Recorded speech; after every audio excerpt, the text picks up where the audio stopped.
Hi. So today was our breakfast service and we had the usual discussion, and instead of playing or recording that discussion, I want to give you a brief summary of some of the things that came up. We continued our studies in 1 Thessalonians from chapter 4 verse 9 to 5 verse 11, and some of the things that came up were statements that Paul makes about living a quiet life and working with your hands and trying to live at peace, and then also while we live waiting for the return of Jesus, and how he says no one knows when that's going to happen, and he discusses how we will meet Christ in the air as he descends on the clouds. We talked about how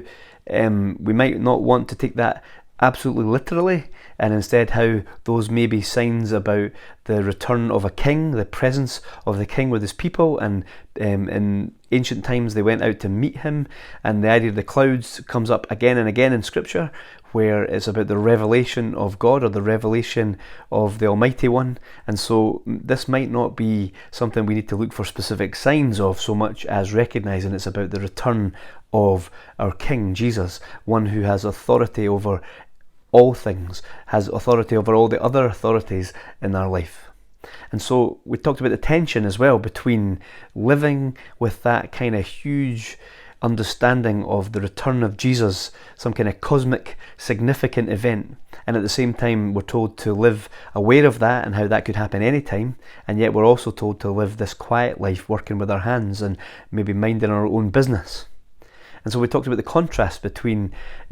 life today, where we try to live simply, we try to deal with things at a local or a small level that we can actually handle, how we live with the pressures of this kind of global environment where we are trying to deal with, or we're always bombarded with